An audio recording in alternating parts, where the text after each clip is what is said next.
You thought it was love.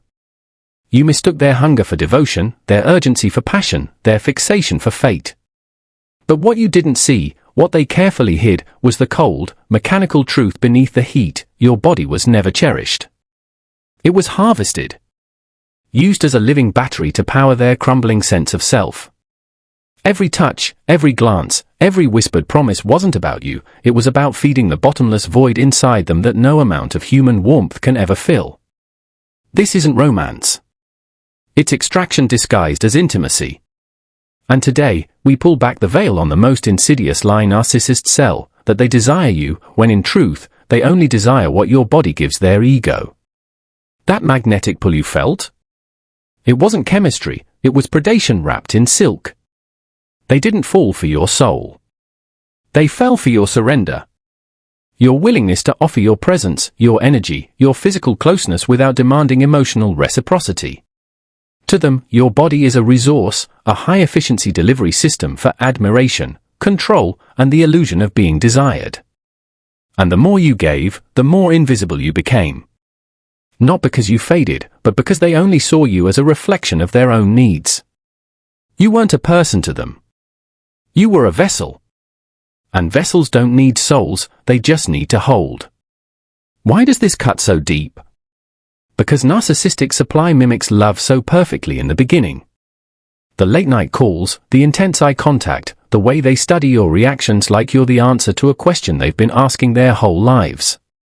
But here's the haunting reality, they're not studying you. They're calibrating you.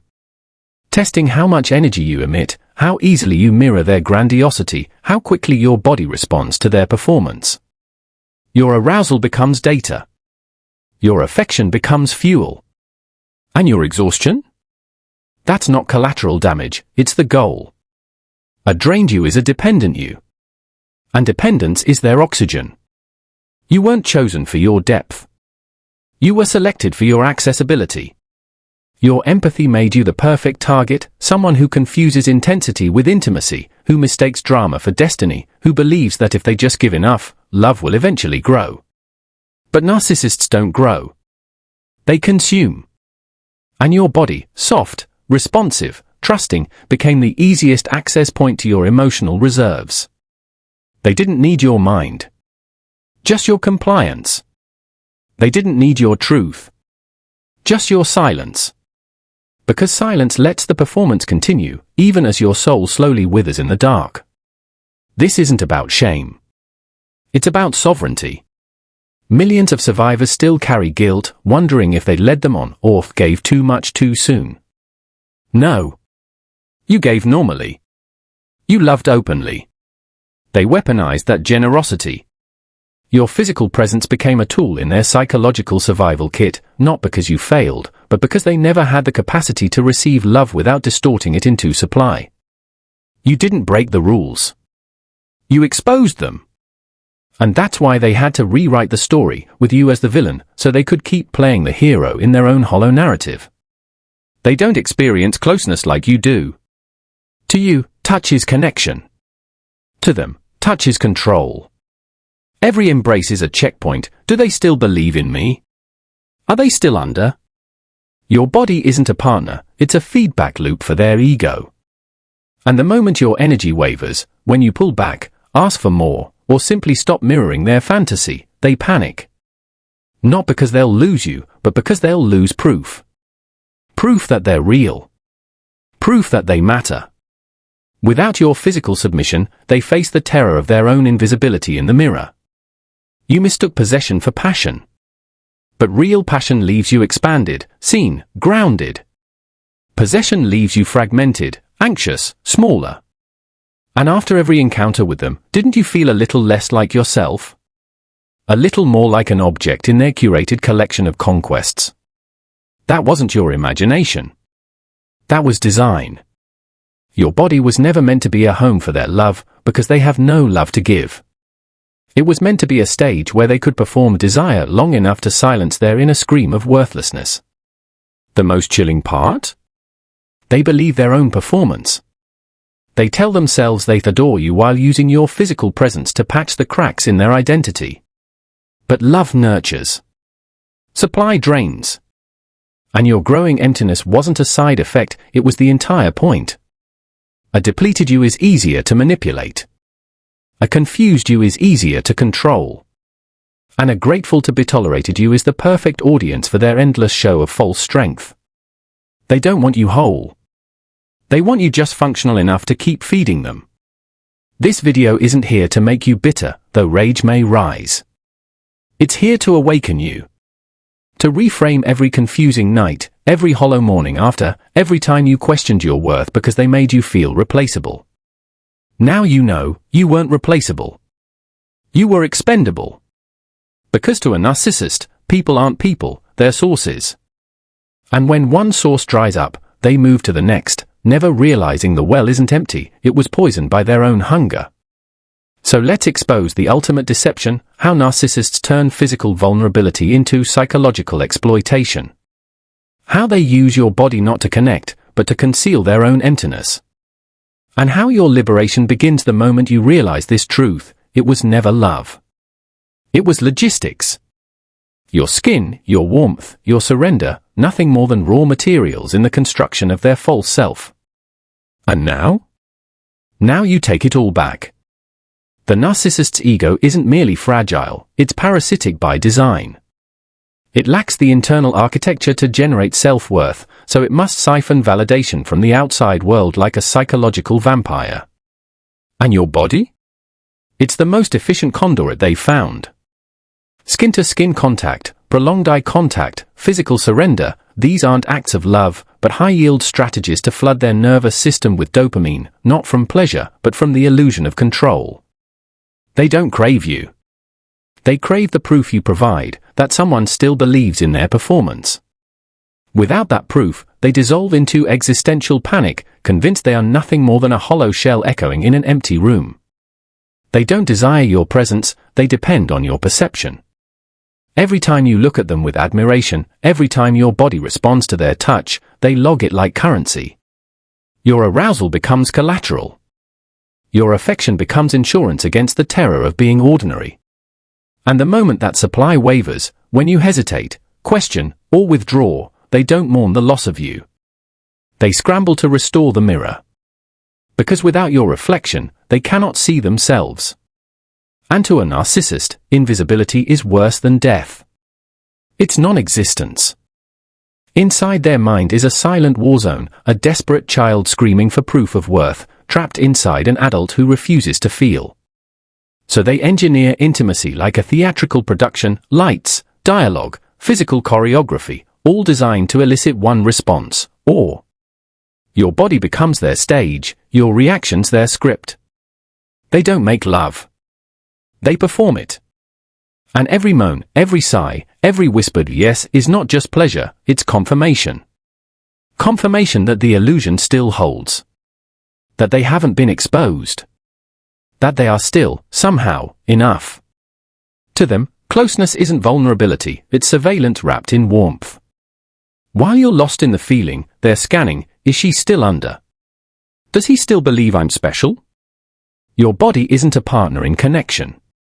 It's a sensor array feeding real-time data into their crumbling self-image. And if the data shows doubt, if you pull away, ask for emotional honesty, or simply stop mirroring their grandiosity, they'll recalibrate fast. Either through love bombing, guilt, or sudden coldness. Because consistency threatens the illusion. An illusion is all they have. This is why they escalate physical intimacy with terrifying speed. Not because they're passionate, but because speed bypasses your discernment. If they can get your body aligned before your mind questions, you're trapped in a loop where sensation overrides suspicion. You mistake urgency for devotion, intensity for depth.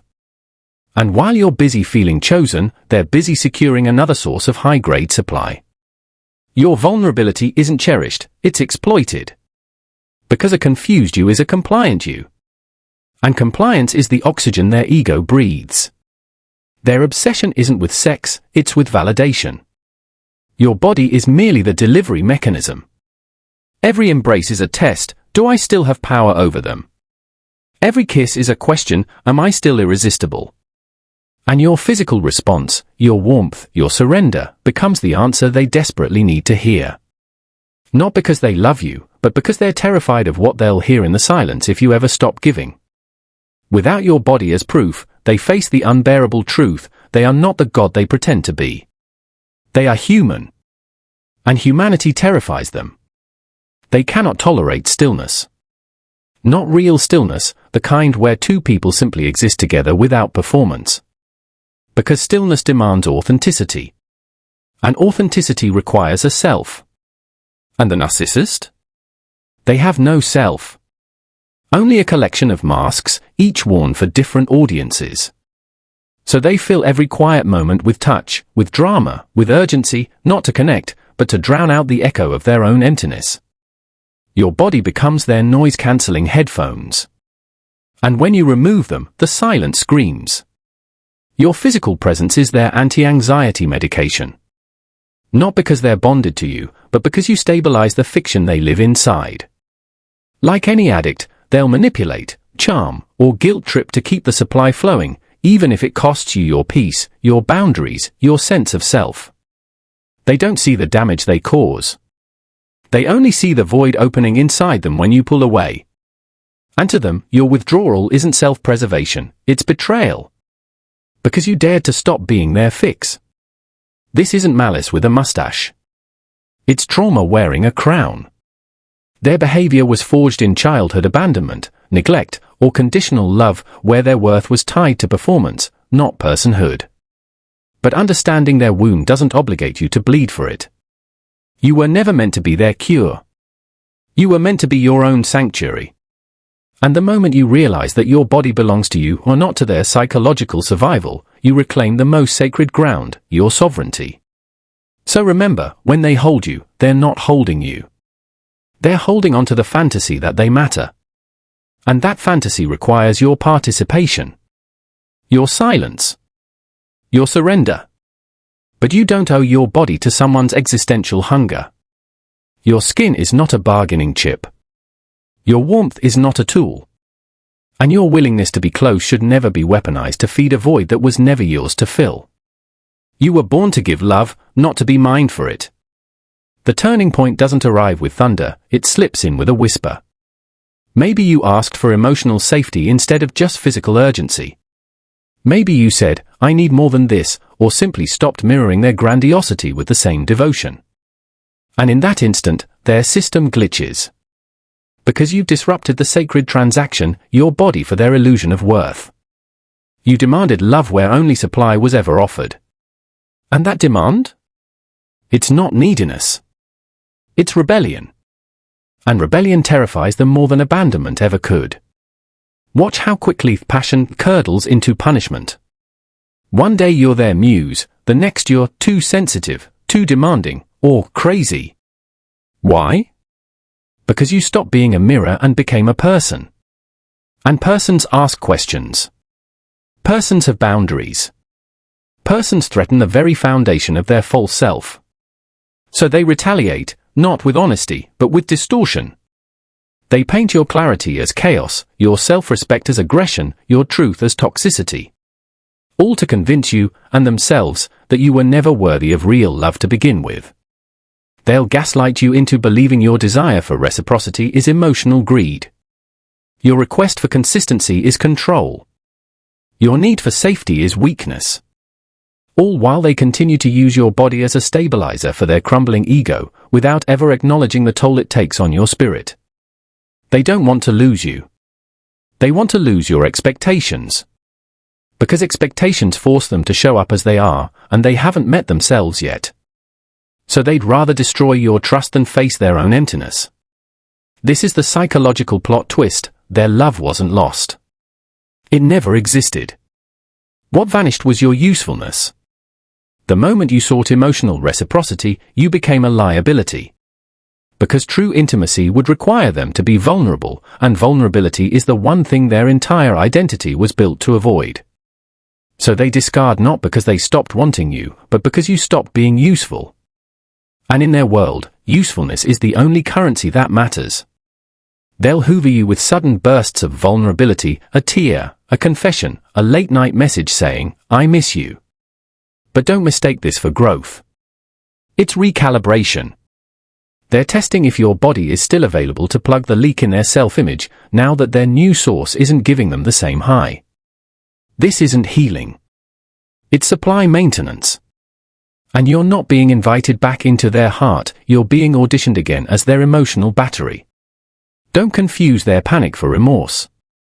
Their fear isn't about hurting you, it's about losing access to your energy. You're not a person to them in that moment. You're a resource they're scrambling to reclaim before their inner world collapses again. And the more you resist, the more erratic they become, love-bombing, smearing, triangulating, because your absence isn't just silence. It's proof that their performance isn't enough. And that proof is lethal to their ego. This is where real power shifts, not with a scream, but with stillness. The day you stop offering your body as collateral for their sanity. The day you realize your touch is sacred, not a tool for their ego maintenance. You don't have to explain. You don't have to justify. You simply withdraw.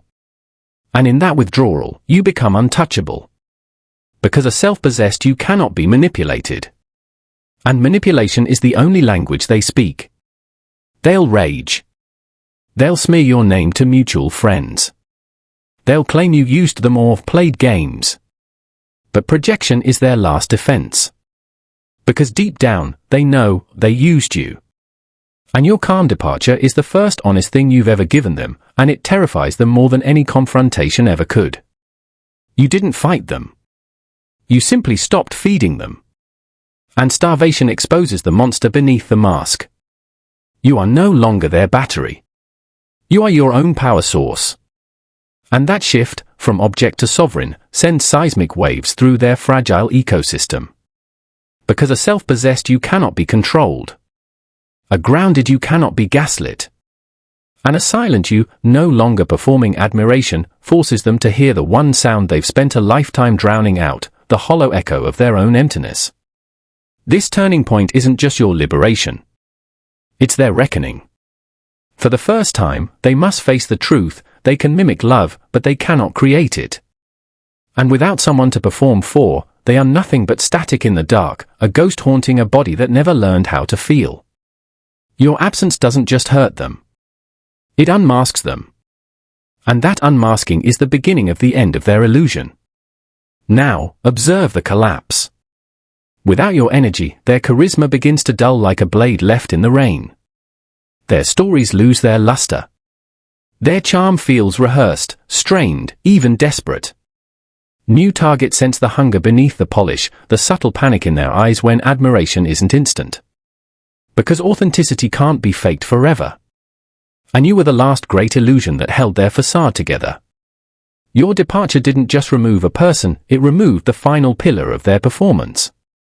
And now, their world is crumbling from the inside out.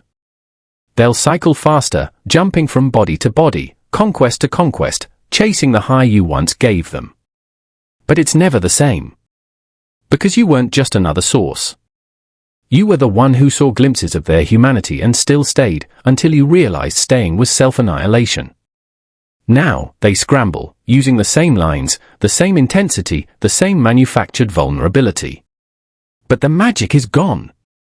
Because magic requires belief. And the world is starting to stop believing in them. Their social mask begins to slip. Friends notice the pattern, the sudden devaluation, the smear campaigns, the way they discard people the moment they stop mirroring perfectly. Lovers sense the emptiness behind the passion, the mechanical nature of their touch, the absence of true presence. The narcissist doubles down, more drama, more accusations, more triangulation, but the spell is broken. People no longer see the god they pretend to be. They see the hunger. And hunger repels when it's no longer disguised as love. Internally, they're in free fall. No amount of physical conquest silences the voice that whispers, "You're empty." The void you once temporarily masked with your warmth is now roaring. Because the void isn't about sex, it's about self. And they still have no answer to the question that haunts them every night, who am I when no one is watching? Without your body to reflect back their fantasy, they're forced to stare into a mirror that shows only absence. And that reflection is unbearable. They'll rewrite history with surgical precision, claiming you were toxic, manipulative, or emotionally unstable. Not because it's true, but because your truth exposes their fraud. If they can destroy your credibility, they can restore their illusion of superiority. It's not about justice. It's about survival. Because in their mind, if the world believes you were the problem, then they never had to face the truth. They were never capable of real love. They were only ever capable of consumption. But truth is louder than their lies. Every survivor who walks away chips away at their facade. Every boundary you set becomes a crack in their armor. And slowly, the world stops feeding them and starts seeing them. Not as the charismatic enigma they pretend to be, but as the emotionally stunted predator they've always been. Their supply dries up not because people are cruel, but because people are finally awake. An awakening is contagious. Their collapse isn't dramatic. It's quiet. A slow fade into irrelevance as people choose authenticity over performance. As lovers choose presence over intensity. As friends choose consistency over chaos. The market for their illusion dries up because the truth is finally trending. And in the silence left behind, they're forced to sit with the one thing they've spent a lifetime running from, themselves. No audience. No performance. Just the raw, unfiltered reality of their own emptiness. They'll never understand why you left. Because in their narrative, they gave you everything: passion, attention, drama, devotion. But you didn't want their spectacle. You wanted safety. You wanted someone who could hold you without needing to own you. Someone whose love didn't vanish the moment you asked for consistency. They mistake volume for depth, urgency for commitment, and control for care. And because they cannot fathom real intimacy, they assume you were flawed for wanting it. Their tragedy is not yours to carry. Let them spiral in the silence they created. Let them face the mirror without your reflection. Because your freedom begins the moment you stop being the answer to their existential crisis. You were never responsible for filling their void. You were only ever responsible for protecting your light. And now that you've reclaimed it, their darkness can no longer touch you. Let them drown in the hunger they refuse to heal. And as they search desperately for their next source, recycling your lines, mimicking your tenderness, using your vulnerability as a blueprint for their next conquest, you're doing something radical, rebuilding yourself. Not for an audience. Not for validation. But because you finally believe you are worth more than supply. Your body is not a resource to be mined. It is a sanctuary. And you are its sovereign. Here is the final truth, carved in bone: your body was never theirs to use. It was yours to protect, to honor, to share only with those who see your soul, not just your surrender. Narcissists don't love bodies. They lease them. Rent them like temporary housing for their ego's desperation. And the rent is always paid in your peace, your boundaries, your self-trust. But the lease is expired. You are not their property. You never were.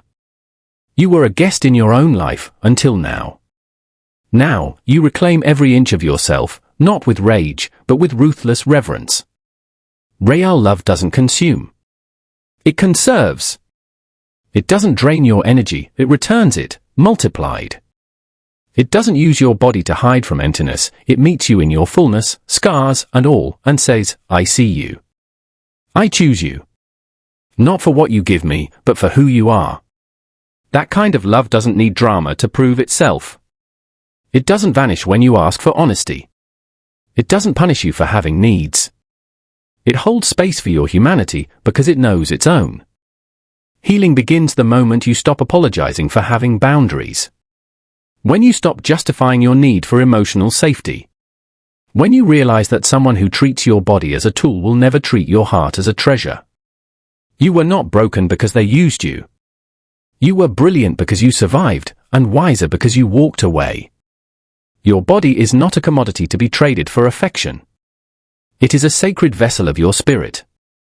And only those who bring reverence, not hunger, deserve to be near it. You are not damaged goods. You are a reclaimed sanctuary. Every time you say no to being used, you rebuild a wall around your inner temple. Every time you choose silence over performance, you honor the truth that your worth was never up for negotiation. Let them call you cold or distant.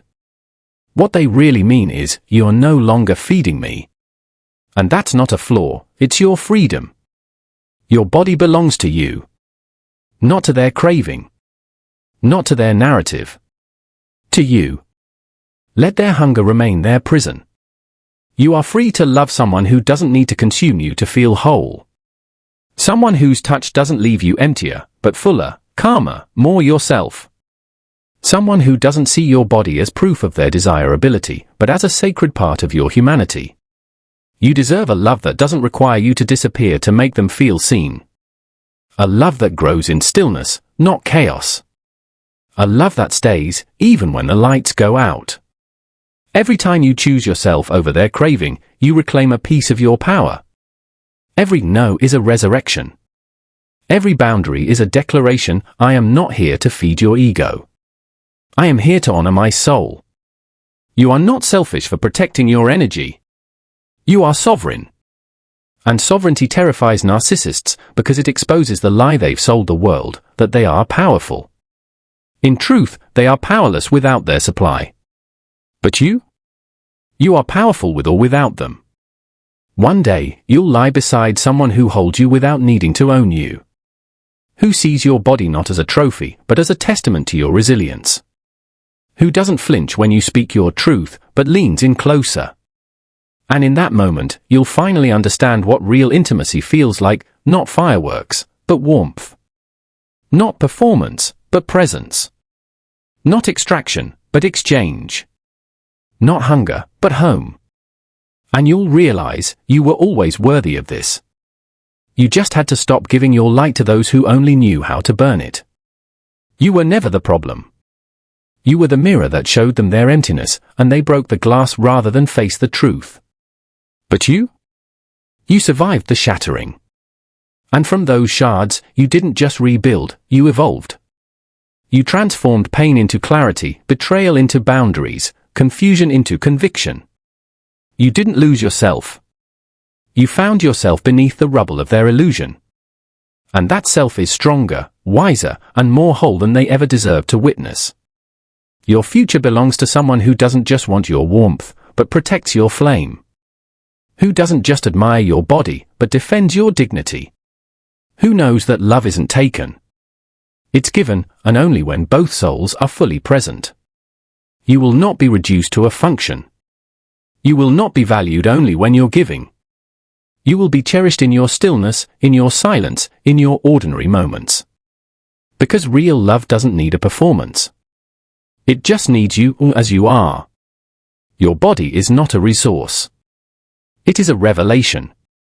And the moment you stop letting narcissists mine it for their ego, you finally come home to yourself. Not as a victim. Not as a survivor. But as a sovereign being who knows love should never cost you your soul. And from this day forward, your body will only ever be shared with those who bring not hunger, but harmony. Not need, but nourishment. Not illusion, but truth. Because you are not here to feed ghosts. You are here to live. Fully. Finally. Free.